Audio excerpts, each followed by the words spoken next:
Hola a todos, bienvenidos, bienvenidas a una nueva entrevista del podcast de Vivir de Rentas. Y hoy venimos con un temazo que todavía no habíamos tocado. Y estamos hablando de la inversión en obra nueva. Seguro que estáis pensando, Germán, te has vuelto loco. Siempre recomendamos invertir en viviendas altamente rentables y eso suele pasar por invertir en viviendas viejas, en edificios incluso sin ascensor y que necesitan pues la mínima reforma posible. Siempre buscando generar ese máximo cash flow. Esta es la ecuación que nos lleva al éxito, pero hoy tenemos a Mehdi que nos va a hablar de cómo él, desde el sentido común de una situación muy peculiar que vive, ha considerado que la inversión en obra nueva es la inversión idónea para lo que él está buscando, una inversión totalmente patrimonialista. Estamos hablando de inversiones de 200, 300, 400 mil euros, siempre buscando esa revalorización a largo plazo. Siguiendo esta estrategia, tiene ahora mismo 17 propiedades con esta visión más patrimonialista. Estoy seguro que todo el sentido común, todas las reflexiones que compartimos en este episodio te serán de gran ayuda para evolucionar como inversor inmobiliario. Como siempre, recuerda, si este contenido te gusta, te dejo por abajo el enlace para que te suscribas a mi newsletter para recibir mucho más contenido de valor. De hecho, próximamente vas a recibir un artículo en el que te explicamos cómo negociar con éxito, pero es que además cuando te suscribas te llevas de regalo mi libro con más de 60 páginas donde te explico cómo invertir en inmuebles. Así que no te olvides, suscríbete ahora antes de que te despistes con la entrevista y nos vamos ya con Mehdi y la inversión en obra nueva.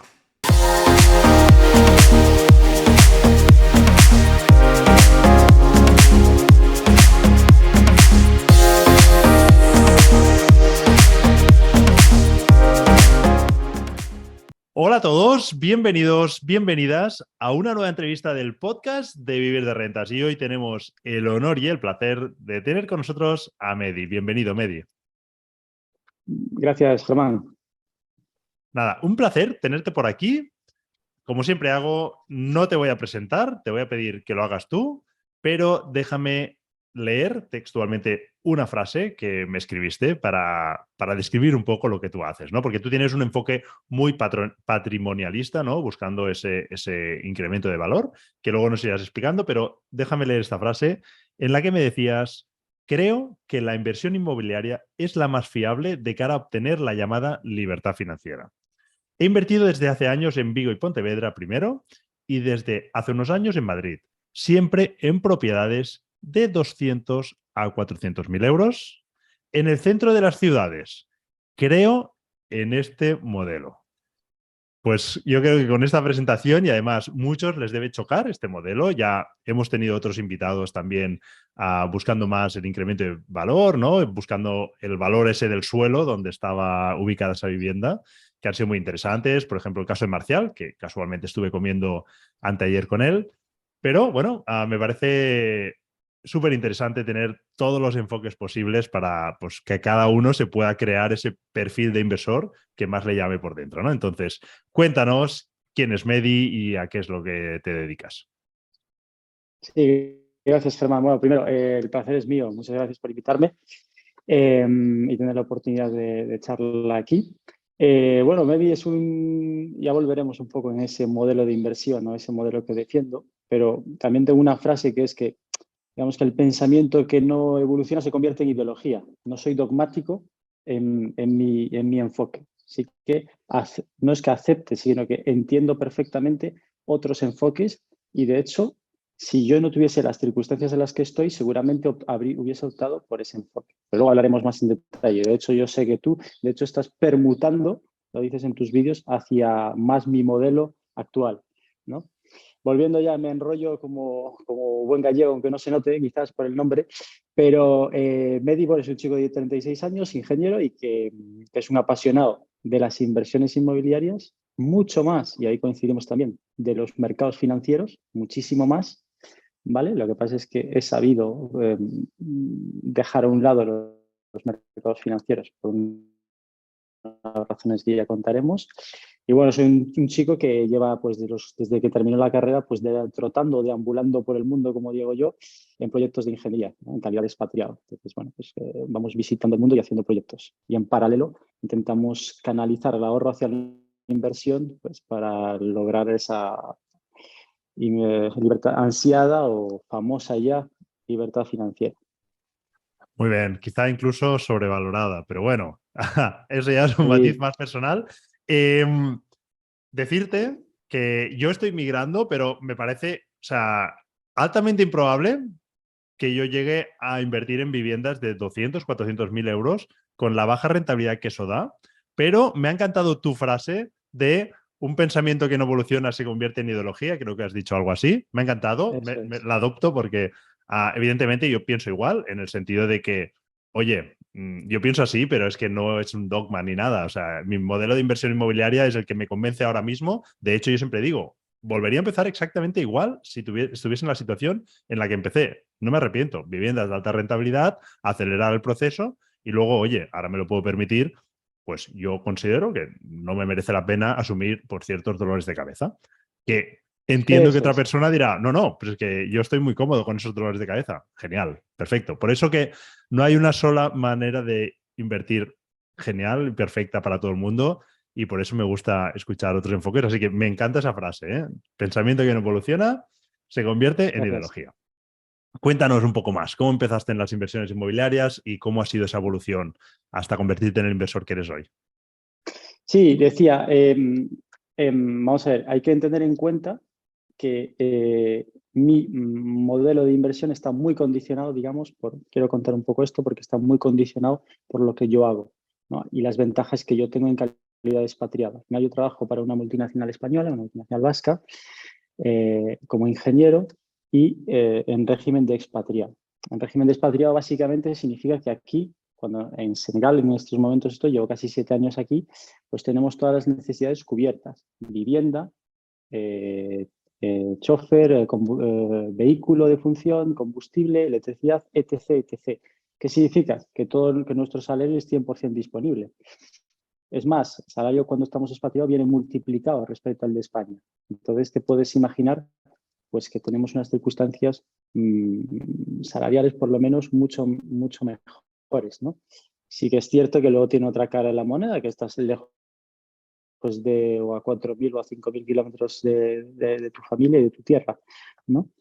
Pero digamos que eso ha influenciado muchísimo mi modelo de negocio. Como dices, seguramente, y de hecho luego lo vamos a ver, voy a entrar más en detalle, porque ese modelo de negocio de viviendas de obra nueva, entre esos rangos que hemos dicho, ha evolucionado. Yo estoy yendo quizás al revés que tú, es decir, una vez que había sentado esos flujos de caja sólidos, me he permitido ahora incluso ir a vacacional e incluso ir a por esos pisos siempre bien situados de 100, 100 y pico con rentabilidades mucho más altas que en el centro de Madrid, digamos que está en constante evolución, ¿vale? Pero ha sido primero de asentar ese modelo.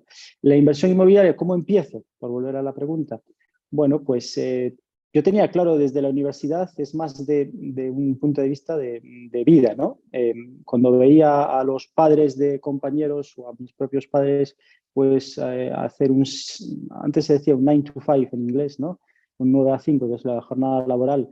Ahora se ha convertido en España, que tenemos poca conciliación, en malos horarios, un 7 to 7, no sé, un 7 a 7, ¿no? Entre coger el metro, vivir muy lejos del centro de los centros de trabajo por los alquileres altos precisamente, pues vi que ese no era un modelo que a mí me gustaba y eso lo entendí rápido, ¿no? A los 20, 21, 22 ya sabía que no era el camino que yo querría. Entendí por los bajos salarios de España que seguramente tendría que irme expatriado, ¿no? Tenía varios modelos de gente que lo había hecho y luego, para precisamente salirme de ese sistema del 9 to 5, de esa rutina, que es la rat race que dicen los americanos, ¿no? La famosa carrera de la rata, pues sabía que el objetivo era canalizar el ahorro hacia la inversión.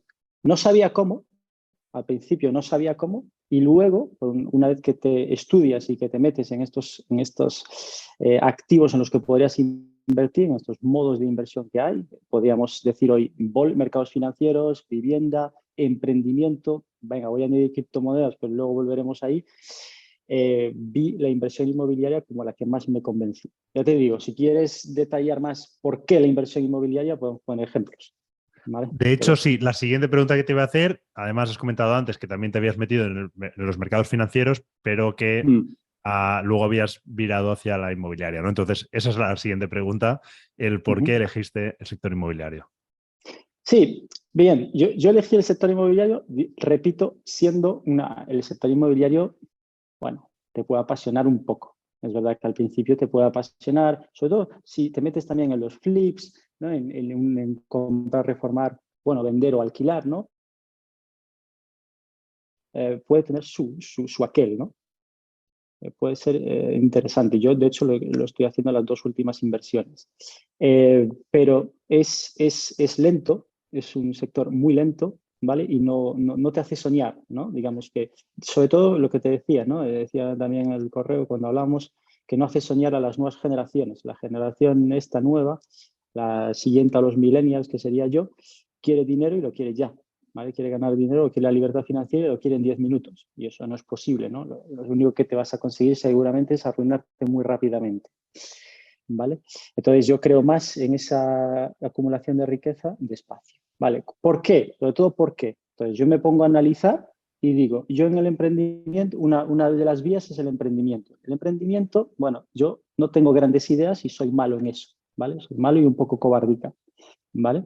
Entonces la descarto, ¿no? Hay varias formas. Montar un negocio, ya sabes el porcentaje de éxito que tiene y de fracaso que tiene, ya lo sabemos todos. Entonces es muy arriesgado. Yo no me puedo permitir ir a 10.000 kilómetros de mi casa y perder mi dinero, ¿vale? Yo creo en las reglas de Warren Buffett. La primera, don't lose money. La segunda, don't lose money. La tercera, no vuelvas a perder dinero. La preservación del capital. Entonces tenía que ser esa una de las bases para justificar el subyacente en el que iba a invertir. ¿Vale? Y el que creí fue la inversión inmobiliaria. Te pongo un ejemplo. Yo cuando intento hacer mi Excel, el famoso Excel, e intento proyectar lo que voy a ganar, o si digo mañana estoy harto de trabajar y voy a intentar vivir de rentas pasivas, intento hacer una proyección todos los meses de lo que me va a entrar. Yo con la bolsa soy incapaz de decir a 31 de enero, imagínate, ese millón, pongamos un ejemplo, por unas cifras redondas, si yo me retirase hoy, ese millón a 31 de enero me va a dar ese famoso 7% corregido de inflación anual. No lo sé, no me puedo pagar el 31 de enero. De hecho, si yo el 1 de enero de 2022, por poner un ejemplo, pongo 1.000.000 en mercado financiero, es que el año pasado tengo 700 al final. O sea, no me he podido pagar y además tengo menos capital. ¿Vale? En el mercado inmobiliario, no hablemos ya ni siquiera de criptos. En el mercado inmobiliario, más o menos, si yo hago bien mis deberes de zona, es decir, de zona demandada y de tener un buen perfil de inquilino y en el peor de los casos de un seguro de impago, pues sé que a 31, o sea, hoy es 2 de febrero, yo sé que entre ayer, 1 de febrero, de hecho antes, el 28 de enero ya empecé a recibir los alquileres, pero digamos que por contrato entre el 1 y el 5 de febrero voy a recibir todos mis alquileres y sé la cuantía. No solo sé la cuantía de mis alquileres, sino también sé la cuantía de mis gastos, IBI, seguros de hogar y comunidad, etc., etc. Y sé proyectar mi Excel con mis ingresos y los earnings que voy a tener. Y eso es una visibilidad tremenda. Eso por un lado, es decir, el subyacente sé en cuál quiero invertir, es inmobiliario. ¿Vale? No hace soñar, la rentabilidad es una obra nueva en el centro de Madrid, sabes perfectamente que no hacen soñar, pero me permite preservar mi capital y tener una visibilidad, proyectar, tener flujos de caja proyectados. Y eso es esencial. Muy bien, el punto está claro. De Uh hecho, -huh. en los mercados financieros el símil sería como la regla del 4%, que Eso es, retirar. quizá no es tan tangible, ¿no? Hay muchos estudios que te dicen que sí, que tú podrías rescatar el 4% y pues vivirías de ello. O alternativamente invertir en dividendos, aunque te haría falta mucho más dinero, no podrías usar el apalancamiento, que son dos grandes ventajas del inmobiliario, rentabilidades más altas y además usar el apalancamiento que hace que pues, tu inversión en la rentabilidad todavía sea mucho, mucho más alta. Pero se me ocurre, y tengo la necesidad de preguntarte, ¿no? Si tú piensas en esa ventaja del inmobiliario, ¿no? Que te genera esas rentas, ¿por qué no invertir en viviendas económicas o más económicas, ¿no? De esas de 200, 400 mil, que te dan una rentabilidad y un flujo de caja mucho más elevado? No sé, viviendas de 50, 60 mil euros, incluso más económicas hace años, ¿no? Que era más fácil encontrar viviendas de 40.000 que a lo mejor te daban 450 euros o cosas así. ¿Por qué no por ese modelo? Sí, defiendo, pues, suelo hacer un matiz también en esa regla la regla es de la retirada del 4%, ¿no? De la retirada del 4%. El problema es que mucha gente, lo decía Pablo Gil, que me gusta mucho, no sé si conoces, eh, Conozco, sí. conoces seguramente, y me estaba convencido, y decía que, perdón por la frase, pero retomo directamente o extracto su frase directamente, y es que se ha prostituido la idea de que en los mercados financieros se gana siempre dinero. Y esto, el que coja en realidad periodos, volviendo a la bolsa, ahora ya te contestaré lo inmobiliario. El IBEX en 20 años no hace nada, incluso con dividendos reinvertidos.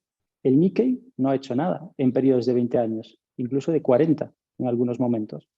Entonces, ojo, hablamos del S&P con ese 7% corregido de inflación, pero hay periodos muertos y uno no puede esperar. Uno cuando quiere la libertad financiera y va a decidir ya vivir de esas inversiones, pues no puede esperar un hueco de 10, 15 años con el mercado a la baja o lateral. Y eso pasa. Lo que pasa es que del 2009, como sabes, desde la crisis de las subprime, se ha inyectado dinero con las QE, con 3 QEs brutales en Estados Unidos, 12.000 billones de dólares en el COVID de impresión monetaria, y aún más una reforma fiscal de Trump en el 17 que ha inundado estos mercados de liquidez. Así es muy difícil perder dinero, por supuesto. Pero vamos, el que coja el Nasdaq el año pasado, con Tesla bajando un 75, con Google un 40, con muchas acciones, con PayPal o con Netflix y todo esto, verá que, ojo, que los mercados financieros corrigen. Y eso es importante tenerlo. Otra cosa es que a largo plazo se haga un DCA y todo esto y se venga a buscar el dinero en 30 años. Eso es otra cosa, eso puede tener más sentido. Respecto a lo que me decías, me voy por peteneras.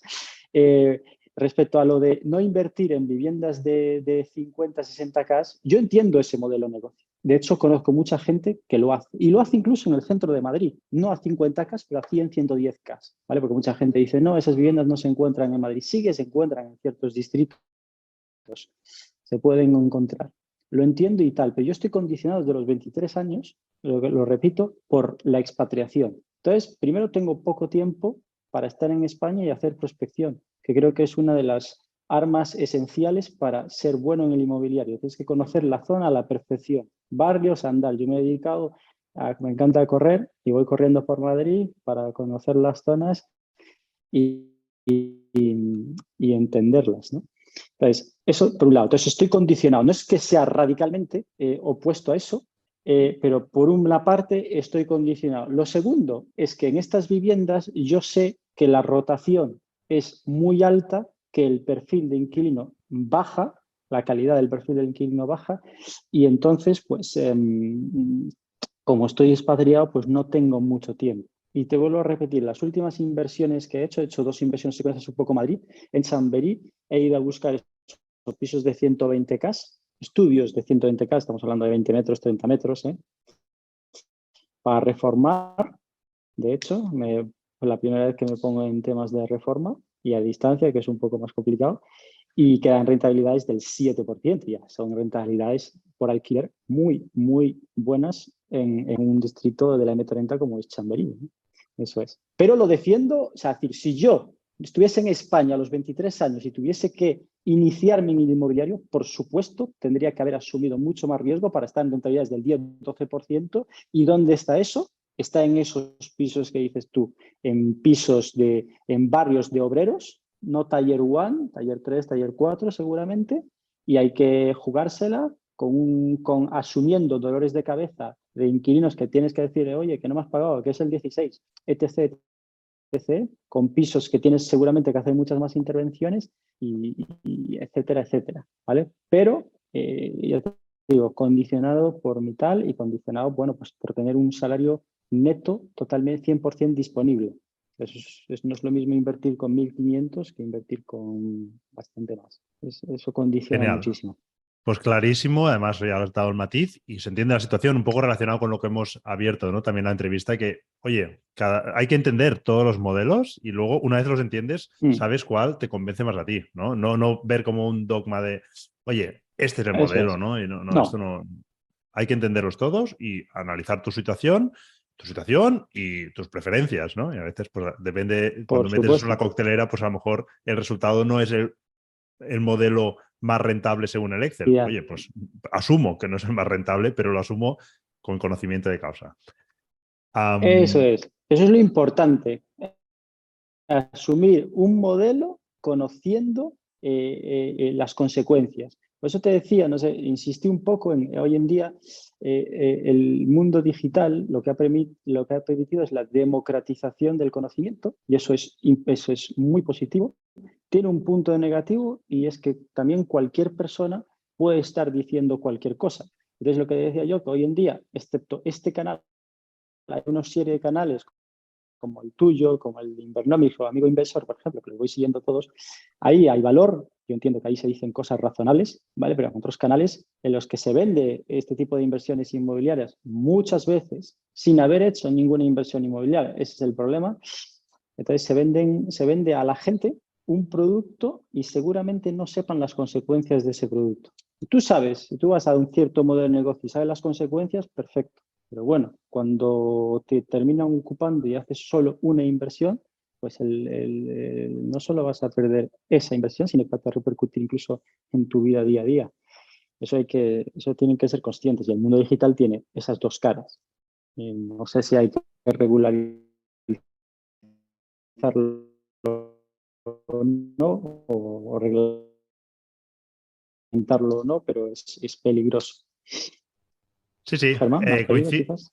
coincido totalmente. Ahora Se te ha vuelve la cortado un poquito conexión. la conexión, pero se ha entendido bien lo que decías. Así que sí, coincido totalmente en lo que decías. Oye, y antes estabas comentando, ya me había surgido antes la duda, pero ahora has entrado más en detalle, que estás reformando a distancia. O sea, primero te iba a preguntar qué tal eso de invertir a 4.000, 5.000 metros kilómetros, perdón, de distancia, pero además hacer una reforma a distancia. Ahí así que se me antoja imposible, a menos que tengas a alguien ahí de confianza que lo esté haciendo Sí, por ti o lo sí. esté coordinando, ¿no? Sí, sí, sí.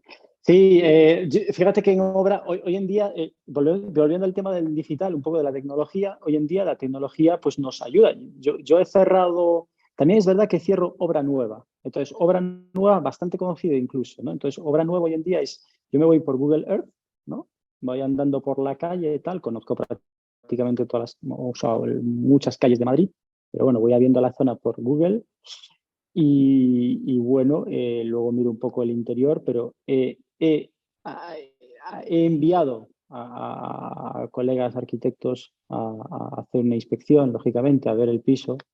Y he cerrado, pues te digo, no solo, aquí estamos en Dakar, en la ciudad principal, ¿no? De Senegal, pero yo me acuerdo de haber cerrado un contrato de compra-venta o dos o tres sin ver yo nunca la propiedad. De hecho, es cuando voy a Madrid, que la veo por primera vez, digo, a ver, hay que comprar. Pero te vuelvo a decir, el riesgo es mínimo. Es decir, hay gente ya que lo ha visto, yo he visto la zona tal, que es la localización es de lo más importante, y he cerrado, te digo, en poblados que están a 800 kilómetros de aquí, en el que el internet no llega prácticamente y tengo que estar enviando el mail y no llega el contrato y se carga en 2 horas. Esto es textual y tal. Eso es la parte buena, invertir a distancia. O sea, si fuese un segunda mano me atrevería menos, ¿vale? Invertir a distancia. El tema que dices también de la gestión perdón, de reformas a distancia, lo llevo porque tengo gente ahí que me controla, ¿no? Mi padre o familiares, etc, etc, ¿vale? Muy bien, vale, sí, Entonces, sí, se cumple el patrón de otros entrevistados, quizá pues recuerdo Pablo, ¿no? Que estaba en China y también había hecho bastantes inversiones en la zona de Valencia y tenía a su padre que le estaba apoyando allí eso hasta es. donde no llegaba él. Y creo que es un punto a tener en cuenta, sobre todo si inviertes a distancia. Otra duda que me surge, porque claro, si vas a comprar obra nueva, incluso quizá sobre plano, no sé si has llegado a comprar sobre plano para ahorrarte algo. Sí, am, ¿Cómo eliges? O sea, en base a zonas, porque claro, los precios están hinchadísimos. Si te pregunto, bueno, a lo mejor me dices por rentabilidad también, ¿eh? Porque en obra sí, nueva sí, ahora, podemos hablar. a lo mejor un punto arriba, un punto abajo, pero estamos hablando de rentabilidades muy bajas. ¿Cómo eliges Sí, dónde sí. inviertes? Bueno, lo primero te digo, con esas reglas claras de preservar el capital. Una vez que yo, es decir, al final es toda una cuestión de PER, de Price Earning Ratio, ¿no? No deja de ser eso, la inversión inmobiliaria también se puede aplicar perfectamente. Y la premisa de preservar el capital, ¿no? La preservación de capital, esa es la primera premisa. Por supuesto, la obra nueva está muchas veces está hinchada. Aún así, nunca he comprado ninguna obra nueva superior al precio que me han tasado. Fíjate, siempre venía desde se piensa que no se puede negociar en obra nueva y se puede negociar. Y obras nuevas importantes en calles. Son calles casi de monopolio, ¿no? Fuencarral, Pelayo, Castellana, etc., etc., ¿no? Pero las conocemos todas, pero se puede negociar. Yo la última unidad, por ejemplo, me acuerdo de esta que está a 800 kilómetros de aquí, era una última unidad de una obra nueva muy conocida, fue la calle Fuencarral de Madrid, eh, se estaba en 4,35 anunciado y se cerró en 3,50. Es decir, porque 4,35 no daban los números, daban números de burbujas y daban números de está sobrevalorado cuando hago el PER en función del alquiler, un alquiler razonable. Tal. Yo invierto con una prox del 5% bruto en obra nueva. Repito, ¿Vale? no es una rentabilidad que hace soñar, pero a mí con mi approach patrimonialista es lo que necesito. Si tengo suerte y o sea, mi horizonte de inversión es un poco como el de Warren Buffett, no vender nunca. Si tengo suerte, pues a la salida tendré la parte de revalorización, ¿no? Pero siempre ¿Incluyes zona eso prime. No, en tus modelos? Cuando haces tus cálculos, ¿haces alguna proyección a 10, 15 años haciendo una estimación de revalorización o solo miras ese 5% bruto y listo? miro el 5% bruto en alquiler, no soy capaz de proyectarme en una revalorización. No tengo los conocimientos para proyectármelos ahora mismo. Y seguramente no se trata de conocimiento. Quiero decir, lo podemos hacer muy complejo para hacer un modelo matemático y lo que quieras, pero seguro que se equivoca ese modelo. Y al final estará Seguro. basado en históricos y vete a saber si información de demografía o a saber qué podemos meter en ese Eso modelo, es. pero insisto que seguramente se equivocaría. Urbanismo, sí, urbanismo, planes urbanísticos, etc., etc., Eso pero es es. muy difícil, dependes del político de turno, bueno, de muchísimas cosas de reglamentación, etc., que no te puedes proyectar ahí. Al final, lo bueno de la inversión inmobiliaria es que te va pagando un dividendo, que es un alquiler y que es proyectable y que es más o menos fijo, ¿no? Respecto a otros modelos de inversión. Y esa es la pata que jugamos inicialmente. Y esa pata, de hecho, es la que te permite navegar escenarios en los que la inmobiliaria baja y en los que el inmobiliario sube en la parte del alquiler, ¿no? Es decir, a nosotros, una vez que tú compras en un PER 20 veces para obra nueva, en el que sabes que no vas a tener problemas durante 10 años, seguro. Yo gestiono mis finanzas personales como una empresa, un balance, una cuenta de resultados. Cada piso tiene una cuenta de resultados. Lo bueno de la inversión en obra nueva es que esa cuenta de resultados al final del año te da el 5% bruto. Es decir, no hay ninguna desviación, no hay un cambio de sifón, no hay un atasco de tubería, no hay no sé qué que te va mermando ese 9, ese 10 y te lo convierte en un 6 muchas veces, que yo veo por ahí, ¿no? Veo sobre el papel rentabilidades del 9 en Lavapiés, te pongo un ejemplo, en el centro de Madrid, pero por conocidos, pero que terminan siendo en levantarme el plato de ducha porque se ha atascado y tengo 1.500 euros y esos son 3 alquileres. Bueno, pues un cuarto de la rentabilidad se ha volatilizado. En obra nueva yo no tengo ese problema, prácticamente no tengo contacto, excepto un mensaje de feliz Navidad y feliz año con el inquilino. No tengo ningún tipo de contacto. Sí, es lo otro que iba a destacar, que seguramente tienes unos inquilinos exquisitos que puedes seleccionar muy bien, que pagan siempre puntualmente, no dan problemas y no te dan ningún trabajo. O sea que es otro punto a destacar también de ese perfil. Am, un problema que entiendo que la mayoría de la gente, claro, ven estas inversiones y dicen, claro, a lo mejor puedo hacer una, pero claro, es como comprarte tu vivienda, ¿no? En el centro de una gran ciudad, es como te compras esa y ya te hipotecas de por vida y ya es difícil escalar, ¿no? Este modelo. Entonces, te voy a preguntar, ¿cómo de escalable es? O sea, si has conseguido invertir en muchas viviendas, no sé si puedes dar la cifra de viviendas que tienes, si no, pues sin problema. Y luego también si usas la financiación, porque creo que aquí puede ser el hecho diferencial que te puede permitir por lo menos escalar un poquito, ¿no? Este modelo.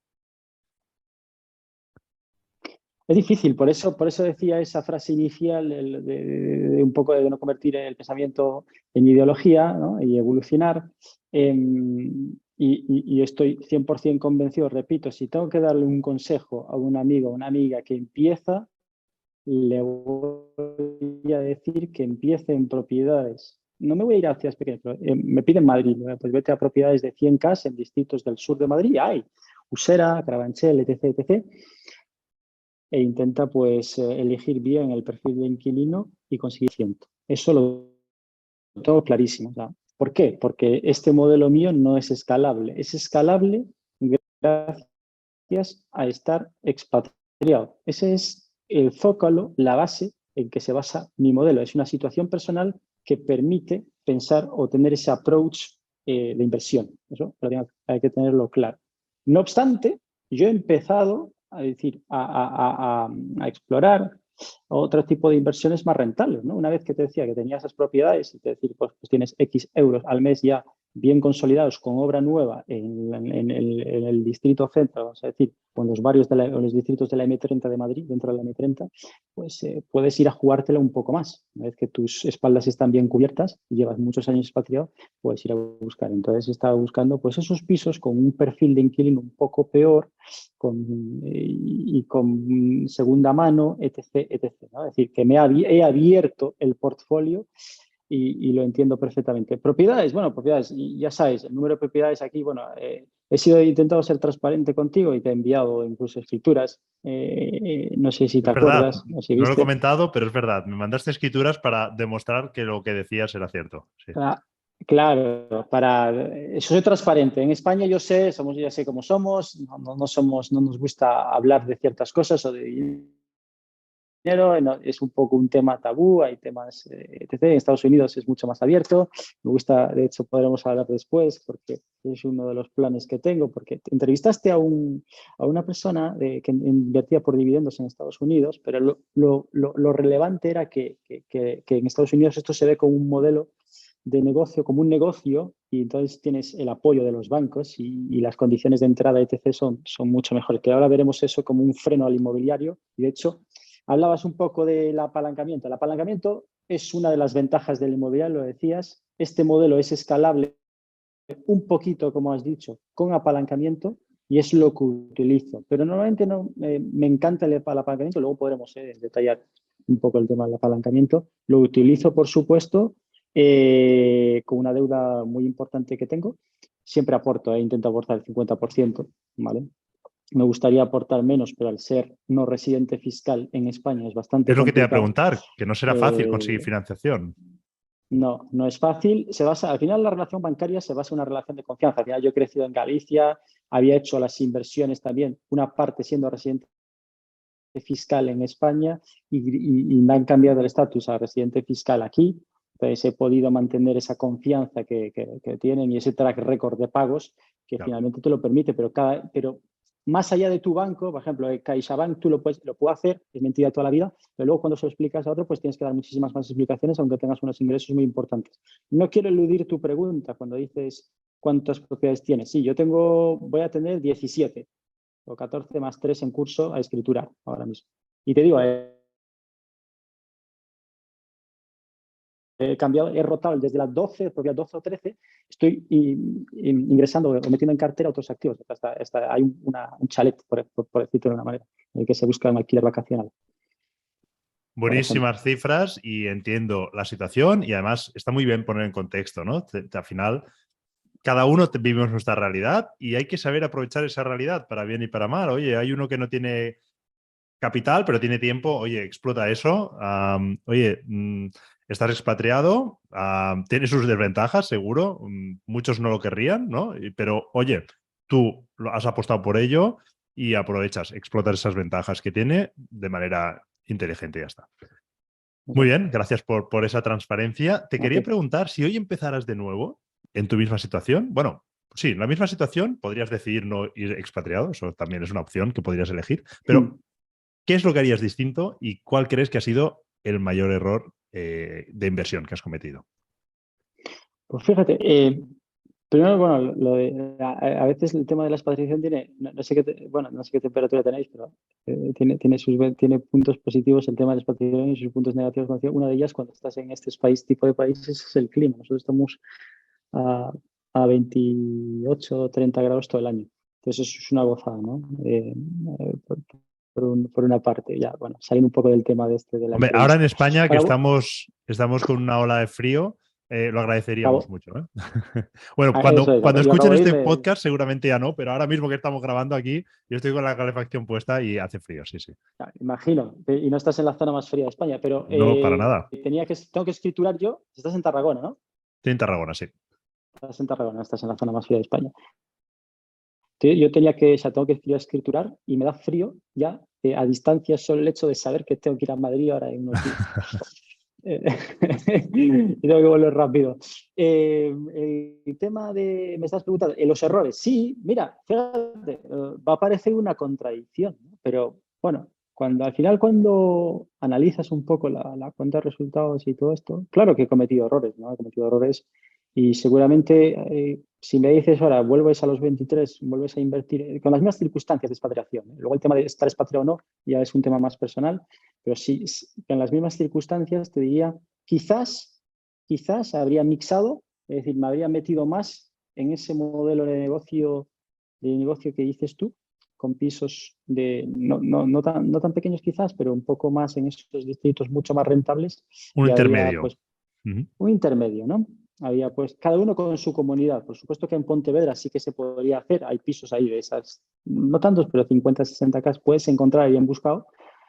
Pero ese es un poco lo que me digo yo. ¿Por qué quizás no haber puesto más en cartera ese tipo de pisos y haber quizás luego volcado más a conservador? No lo sé, ¿no? ¿No? Es un poco, no sé, quise asegurarme las espaldas primero y luego ser más arriesgado y quizás por la edad podría haber sido lo contrario, ¿no? O tal.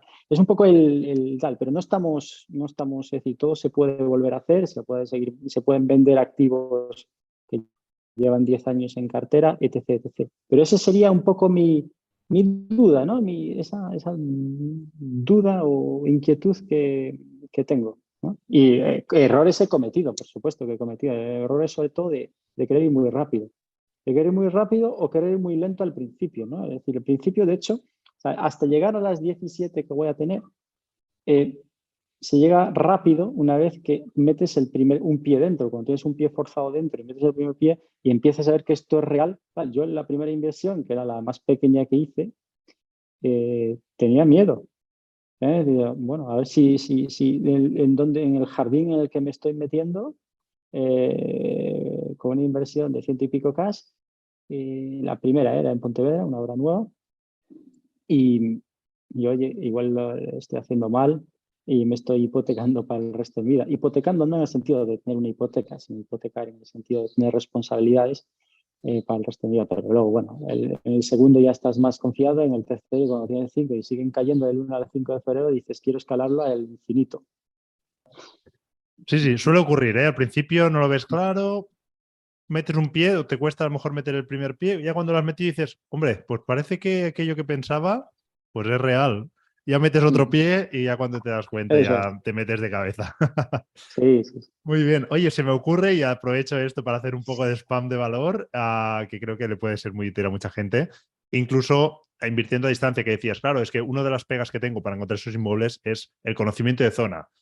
Para dar respuesta a eso, nosotros creamos el directorio de personal shoppers. Es algo que está funcionando súper bien. Las dos partes, tanto los personal shoppers como los inversores, están muy contentos. Así que aprovecho para hacer ese spam de valor que tenemos ahí en zona3.club. Es abierto para todo el mundo. Todo el mundo puede, no el club, pero sí el directorio de personal shoppers. Lo tenéis ahí accesible.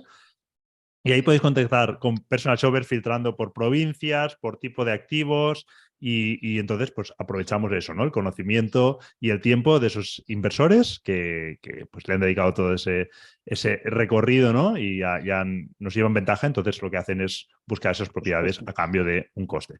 Nada, me apetecía hacer este espacio, este pequeño spam de valor, porque creo que es algo muy útil y bueno, además, tengo ahí los personal shoppers muy animados que están muy bien, así que bueno.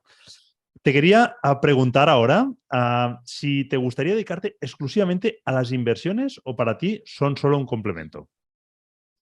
Sí, un inciso en el tema de zona 3. Dijiste que a partir, creo que vi en los correos, vas a tener un nuevo miembro, que voy a ser yo, porque a partir del día 6 creo que lo abres otra vez, ¿Sí? y esta vez sí, no me animaba, pero no, vamos, no tengo ningún problema, el tema de tiempo seguramente, pero esta vez sí, vamos, el día 6 de febrero me voy a animar. Las personal shopper, también he visto lo de los personal shoppers, lo ibas anunciando y me parece fantástico. Me parece que eso es una, digamos, una divulgación con sentido, ¿no? Aportar valor con sentido, lo Yo que se creo hace que en este canal. ganan todas las partes, por eso me he permitido la licencia de hacer este spam de valor, porque creo que todo el mundo Por sale supuesto. beneficiado. Los inversores que hoy han hecho ese tiempo, ¿por qué no ponerlo a disposición de otros inversores que bien están a distancia? Oye, prefiero pagar esa cantidad que me cobras y me ahorro, ¿no? Y no solo me ahorro el tiempo y el dolor de cabeza de buscarlo, sino que seguramente tú me puedas conseguir mejor precio, con lo cual, o sea, a poco Seguro. que me lo negocies, ya me ahorraré ese dinero que te voy a pagar, ¿no? Con lo cual, Segurísimo, segurísimo que los personal shopper aportan muchísimo valor y tienen un conocimiento de zona que a ti te va a costar, pues será uno de los errores que tengas que pagar. Es el precio de entrada. Eso que decíamos, los errores que has cometido, pues eso puede ser un error. Cuando no conoces, pues tienes que pagar un precio de entrada. Y en el inmobiliario los errores son carísimos. Un error en el inmobiliario, tanto en financiación como en sobrepagar, lo que habíamos hablando antes, de pagar de más un bien. Estamos hablando depende al target que vas, al ticket de entrada que vas, pero te puedes plantar fácilmente en decenas de Ks a veces, ¿no? Yo conozco mucha gente que ha pagado 50.000 euros de más una propiedad, ya puedes estar 4 años alquilándola para estar a cero. Eso es. Y luego ujú, en financiación, temas de financiación es donde la gente, es decir, es curioso porque la gente regatea 10 euros en Wallapop, por ejemplo, pero luego cuando tiene que hacer una financiación al 3% a un préstamo de 150.000 euros, que pueden ser, no sé, 30 o 40 K de intereses, pues cada punto que se baje es muchísimo dinero. Estamos hablando de miles y miles de euros, ¿no? Y no le presta tanta atención. Y a veces hay que saber delegar y apalancarse también en el conocimiento y tiempo de la gente. totalmente, totalmente. Mm. Te preguntaba si Sí. te gustaría dedicarte exclusivamente a las inversiones o para ti serían solo un complemento. Sí, hablamos o sea, me encantaría, decía que no hace, decía que es un sector que no hace soñar, pero a mí me gusta, no te hace soñar, pero a mí me encanta. Hablamos digamos, antes de la libertad financiera. Sí, yo, gracias a, digamos, haber estado expatriado, pues podría haber dejado de trabajar a los 30 seguramente. Bueno, seguramente no sé, seguro. Llevo 6 años más y siempre uno va a decir, de hecho, vamos a incidir en tu caso, porque dijiste que hablaste un día de la dificultad de renunciar a una nómina, ¿no? Eso es, digamos, el paso definitivo, el punto de inflexión que nos cuesta a todos. Pues estoy en esa situación. Claro. O sea, ¿podría hacerlo? Sí, repito, desde hace 6 años y quizás estar ahí trotando por el mundo, pero de otra manera, buscando otros tipos de proyectos personales. Me gustaría, o sea, estoy convencido de que hasta que me dé el cerebro voy a seguir aumentando la cartera y si puedo no vender absolutamente nada, no venderé. Oye, venderé, siempre lo digo, ¿vas a vender? Sí, cuando haga los cálculos y me salga que mi propiedad tiene un PER de 30, tengo que venderla, estará sobrevalorada. Significa que el precio de venta está muy hinchado respecto al precio del alquiler. Habrá una decorrelación y tendré que deshacerme del activo. ¿Vale? Ahí sí. Me gustaría, yendo a tu pregunta, ¿no? Que a veces a los gallegos nos acusan de no responder o de responder lo que queremos. Sí, me encantaría estar ya a 100%. ¿Qué pasa? Lo que pasa es que estamos nosotros aquí en la empresa en un arbitraje internacional contra Naciones Unidas y no me puedo ir.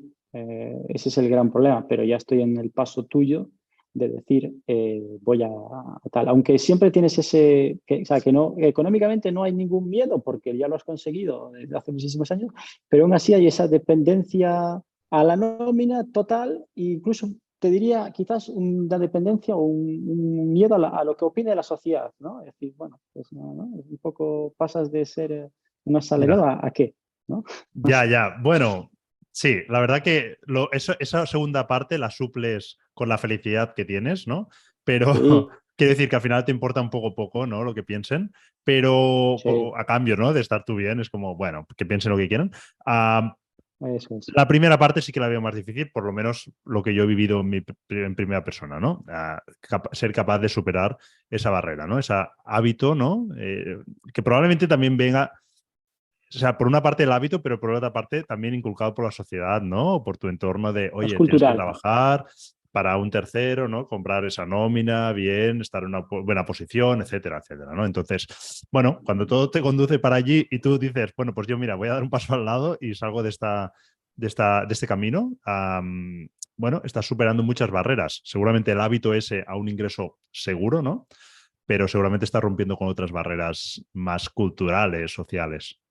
Es cultural. Fíjate que hablamos al principio de entrevista, perdón por el inciso, eh, decíamos, decía, esa visión o ese ver a los modelos de los padres de los compañeros o de mis propios padres de que llevaban esa vida de, ¿no? Ese modelo cultural bueno, en realidad es estudiar, sacarte una carrera y trabajar para otro, y que no era lo que quería. También el consejo que doy es que cuando llegues al punto que querías, que es sacarte o liberarte del sistema del yugo de ese sistema, por decirlo de alguna manera, es que lo hagas, ¿no? O sea, llegas a un objetivo, dijiste, tienes que ser consecuente con tu plan que trazaste hace 10, 15 o 20 años, da igual. Es decir, vale, pues he conseguido lo que quería, se puede medir en X euros, por ejemplo, puede ser, normalmente es un target que te permite llevar un cierto nivel de vida, pero cuando llegues a ese punto, hazlo, digamos. Eso. Sí, sí.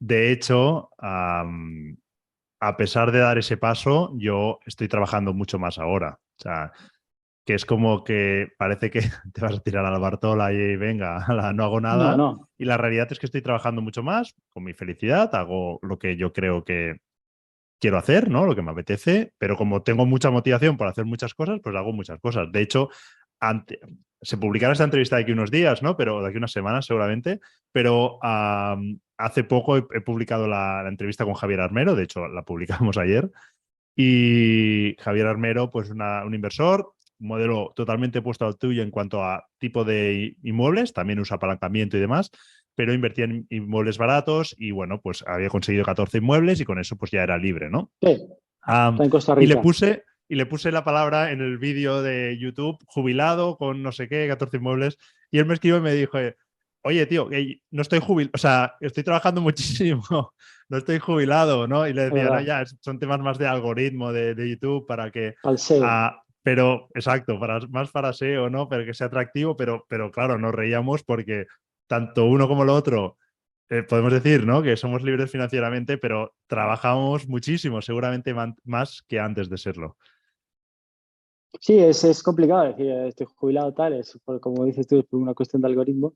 Eso es un tema que me gustaría hacer un inciso después también, pero es como dices tú, al final terminas, o sea, si buscas esa libertad financiera, lo normal es que alguien con preocupaciones, alguien que está invirtiendo, además, normalmente es una persona con preocupaciones, ¿no? Entonces, lo normal es que cuando salga del asalariado, siga trabajando y además, como trabaja con más gusto para él mismo, le dedique más horas, ¿no? O Sí, sea, sí. cuando haces una cosa que te apasiona, pues Es un cualquiera que lo ha tema de hecho, opcionalidad, del poder eso elegir. eso es básicamente la libertad financiera. La libertad financiera, yo siempre lo digo, no es de que mañana puedo coger, cerrar el chiringuito e irme a vivir de rentas. Es sobre todo la libertad de elegir. La libertad de elegir, de levantarme, de tener que levantarme a las 7 de la mañana para trabajar para esta empresa o de yo hacerlo, digamos, más o menos lo que quiera.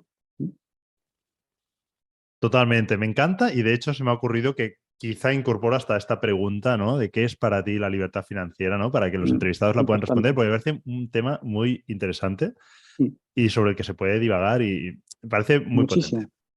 Mm. Medi, llegamos al final de la primera parte de la entrevista. Sabes que luego hacemos unas preguntas rápidas, pero antes de dar por concluida esta parte, te quería preguntar si hay Mm. algún tema que no hayamos tratado y que quieras comentar. Sí, bueno, un poco creo que el tema del apalancamiento, bueno, no sé si lo vamos a tocar, el tema del apalancamiento, tenemos un poco más de ventajas del inmobiliario respecto a otro tipo de inversores, un poco más, no sé, en Aprovecha, profundidad, sí, no sí, sé.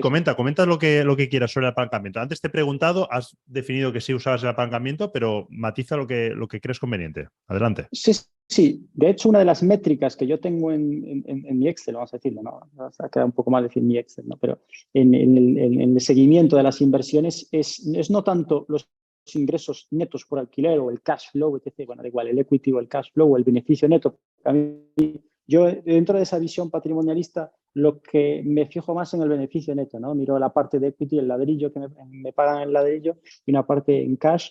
O sea, hay muchos, en esos modelos de negocio que tú dices al inicio, se fija más la gente en el cash flow también, ¿no? En el flujo de caja que le queda. A mí me da un poco igual esa partida precisamente por la situación de expatriado, ¿no? Porque vivo de un salario, ¿no? En el tema del apalancamiento, entonces, una de las métricas son los ingresos o el beneficio neto, pero una de las métricas para mí más importantes, y esto va en contraposición al resto de la sociedad, el resto de la sociedad cuando tiene una deuda dicen, prefiero pagar y amortizar porque no duermo bien por la noche o sea, a mí me cuesta escuchar eso, lo respeto, pero me cuesta oírlo. Yo, una de las métricas que tengo es que cuanta más deuda, cuanto más others people money que dicen, ¿no? Consiga el dinero de otros, mucho mejor. Entonces estoy constantemente intentando crear nuevas relaciones con los bancos para conseguir financiación. Ya te digo, no es un modelo de locura de 90-10. Yo ese modelo no lo trabajo, pero intento conseguir el máximo de financiación. Si tú te financias no sé, pongo al 2 e inviertes no lo sé, sobre fondos propios, no lo sé, cuál es la métrica, al 6, querrías, lo has dicho mil veces en el canal, querrías hacer la operación infinitas veces. Antes te decía en contraposición a España, en contraposición a Estados Unidos, y es eso. En Estados Unidos esto es un negocio, el inmobiliario, en España estás mal visto, uno mal visto, y por los bancos un inversor tiene peor acceso al crédito. Es increíble. Tiene peor acceso al crédito, peores porcentajes de financiación, peores tipos y hablando del apalancamiento, como decía, a la operación X te paran. Te paran. El tema ese, antes decíamos, el tema también de por qué no vivir directamente ya aún de las inversiones inmobiliarias. Sí, podría. Pero hay un tema importante, la nómina. La nómina para un banco es súper importante. Cuando tienes muchísima financiación, ¿eh? Eh, es poderosa porque por mucho que tengas ingresos, te los van a computar de alquiler al 40, 50, al porcentaje que ellos quieran, pero la nómina la computan al 100. Y eso es importante para seguir escalando y hacer la bola de nieve cada vez más grande. Pero el apalancamiento, vamos, una de las métricas clave en mi modelo de negocio, ¿vale? Sí, sí. De hecho, es una de las Clave en el sentido pegas. de que es la métrica que uso. Una de las pegas de lanzarte, ¿no? A vivir de tus inversiones es esa, que estás renunciando a ese ingreso que es muy potente, ¿no? Para poder acceder a nueva financiación. Eso es. Ya estás prácticamente, a menos que tengas un gran conocimiento del banquero, pero vamos, que al final todas las operaciones terminan a este nivel, ya cuando lo escalas mucho pasan por riesgos y ya te van a decir que no, sistemáticamente. Es una de las ventajas del inmobiliario. Antes hablamos de las ventajas, ahora no terminamos de hablar de las ventajas del inmobiliario. Una es esa visibilidad, quiero resaltarlas, esa visibilidad en los flujos de caja que vas a recibir, el apalancamiento, que luego tiene un freno, porque eso hay que decirlo a la gente, que estos te van a frenar, el banco te va a frenar y luego vas a tener que innovar, como incluso hacía el entrevistado de ayer, que decías que estaba en Costa Rica, que te ignoraba, que aportaba valor, que luego tasaba y hipotecaba antes de comprar directamente al contado. Son diferentes estrategias que luego vas a tener que ser más creativo. Y siguiendo con esas ventajas, para terminar del inmobiliario, la parte fiscal, que nadie menosprecie eso. Volviendo otra vez, por última vez, a por qué me decidí por el inmobiliario, es el trato fiscal. Es de las pocas inversiones que yo conozco que te permite, perdón, deducir como gasto la amortización.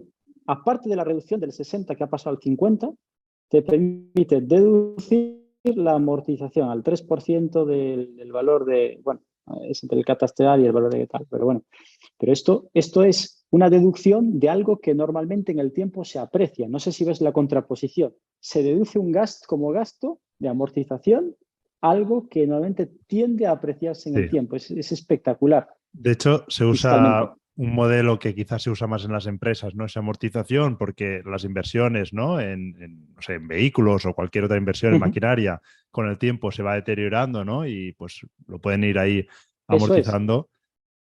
Como bien dices, en el inmobiliario, en principio, ¿no? pues con los años se va a revalorizar al calor de la inflación, ¿no? Es posible que también se deteriore, ¿no? Y vaya perdiendo valor, pero seguramente el efecto de inflación, ¿no?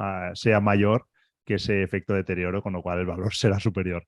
Sí, sí. De hecho, antes de cerrar esta primera parte, pero tú como expatriado y no residente, no tienes, ¿no? Ujú. Ese beneficio fiscal del 60% o No, el- no lo tienes, ¿no? eso es, eso es. Es decir, hasta el problema, vamos a ver, el problema en la multinacional, hasta el 2020 yo soy residente fiscal en Senegal a partir del 2021. El 2020 llevo solo 2 ejercicios siendo no residente fiscal. No me preguntes Vale, por qué. vale. Se hicieron mal las cosas, pero bueno, a España le da igual. Al final, tributar en España y mejor para ellos. Aquí no deja de ser África y bueno, no tienen tampoco los medios que tenemos nosotros para que Ujú. tal. A partir del 2021 yo tengo un problema que es que tributo al 24% por el famoso Sí, sí. IRNR, impuesto de la renta sobre los no residentes, que es catastrófico porque además estoy fuera de la Unión Europea y no tengo ninguna deducibilidad. Sí que hay ciertos activos que están en una empresa. Eso lo tengo que decir. Perfecto, sí. De hecho, es que dentro de Zona 3 tenemos una pequeña subcomunidad de no residentes y a veces escucho las problemáticas Mm. que tienen y, bueno, básicamente se centran en Ujú. fiscalidad y financiación, ¿no? Y veo que la Pero, fiscalidad, pues, es bastante peor para vosotros. pero hay el modelo de negocio uno y yo sé que esto es circunstancial, que yo hago 2 años, pero sé que, que mi base no deja de ser Galicia, deja de ser Madrid. Cuando yo vuelva a España, todo cambiará. Voy a tributar por IRPF por esas viviendas, ¿no? Entonces la tributación ya no será el 24, sino será muy poco, ¿no? Sí, de hecho, Eso en será la mayoría de rentable. patrón de inversores que estáis no residentes se cumple ese patrón, ¿no? Que al final, a pesar de la mala fiscalidad de ahora, lo hacéis en vistas a futuro, ¿no? De, oye, mira, invierto en Eso esto es, porque creo en este modelo, creo que es el mejor, para cuando vuelva, ¿no? Y entonces ya sí que tendré esa mejor fiscalidad. eso es. Perfecto, pues nada, bueno, decirte antes, comentabas el modelo ese que explicaba Javier, ¿no? De invertir primero, hacer la reforma y financiar al final, el modelo BRRR, que si finalmente entras en zona Sí, 3 tienes una masterclass ahí en la que explico cómo yo he perfecto. hecho una operación de este tipo, lo explico todo detallado los pasos y el por qué tiene mucho sentido hacerlo así. Ujú. Bueno, lo digo porque si finalmente entras, pues que le eches un vistazo que seguro Sí, que ahí sí, voy a sacas alguna entrar. idea. Sí. Nada, llegamos al final de esta entrevista y nos pasamos ya a las últimas preguntas rápidas. En primer lugar, te quería pedir que me recomiendes un libro, un grupo de música y, como no puede ser de otro modo, un restaurante. Eh, mira que cuando pasaste el guión, pues lo llevo pensando. Tengo dos fáciles y una difícil, lo del grupo de música. El libro, para seguir un poco con esta dinámica o esta idea que voy circulando toda la entrevista, te recomendaría, fíjate, Leones contra Gacelas de José Luis Cárpatos, ¿vale? Sí. No sé si también conoces, que está también en Fue el uno de mundo los de la primeros bolsa, libros que me ¿vale? leí cuando empecé en el Ajá. sector, sector bursátil. Ujú. Y, pero estamos hablando de hace 20 años, no sé, hace muchos años que me leí ese libro. Sí, Y Cárpatos, sí, claro, en Serenity Markets, bueno, ahora no sé si se llama igual eso o es. cómo le llama la empresa, pero sí, Cambiaron sí, ahora, pero se llamaba hasta hace un año sí, sí. Serenity. Eso es. Pues eso, pero es simplemente para lanzar el mensaje un poco de lo que hay en el mundo cripto, de lo que hay en el mundo bursátil y a veces, ojo, en el inmobiliario, ¿no? Con ciertos agentes que hay por ahí. Es decir, que al final estamos en el pequeño inversor, el minorista, que no dejamos de ser inversor retail, estamos luchando pues, en un mundo en desventaja. Entonces, cuando estás en desventaja, tienes que aumentar la dosis de conocimiento. Y eso es un poco el mensaje que quiero transmitir, ¿no? Muy bien. El grupo de El grupo de música, música, has dicho que complicado. el grupo de música es complicado porque no soy mucho de grupos. Yo venía ahí con la idea de decirte, me encanta Michael Jackson, pero es archiconocido. No, la verdad es que no tengo. Te juro que no Bueno, puede tengo. ser Michael Jackson, Ah, está bien. bueno, vale, Michael Jackson, tú puedes poner y eso es atemporal, ¿no? Y un Y restaurante. el, Y un restaurante sí. A ver, ojalá, a ver, si yo me voy un día o paso un día por Tarragona, nos conocemos también personalmente, pero tienes que pasarte por Galicia y en Galicia sabes que se come muy bien, sobre todo el tema marisco, y te voy a batir para casa, voy a barrer hasta San Xenxo, en Pontevedra, voy a decir el restaurante Rotilio, en el que puedes comer un arroz con bogavante de los mejores de España. Qué bueno, pues nada, lo buscaremos, lo dejaremos todo anotado por aquí abajo. Y La nada, verdad es que es si coincidimos espectacular. algún día por Galicia, vamos. De hecho, mira, casualmente con Marcial, esta semana hemos ido a comer al restaurante que él me recomendó. Así que Ujú. bueno, yo creo que es una tradición que podemos ir instaurando porque me parece muy chula y así nos conocemos personalmente. Sin problema. Mm. Perfecto, pues Medi, llegamos al final de la entrevista y con todo lo que nos has comentado, seguro que muchos de los oyentes, pues a lo mejor quieren contactar contigo, pues charlar, conversar. ¿Quieres compartir alguna fórmula para que puedan contactar contigo o te quieres mantener en perfil bajo? Cualquiera de las opciones, pues No, estará bien. no, no tengo ningún problema porque como me apasiona también el mundo como tú y tuyo de la divulgación, yo siempre quise, o sea, no tengo mucho tiempo, pero, o no sé, o tengo demasiado, no sé, pero siempre quise abrir un canal de YouTube, ¿no? Para divulgar un poco y compartir conocimiento o la experiencia que he adquirido estos últimos 13 años.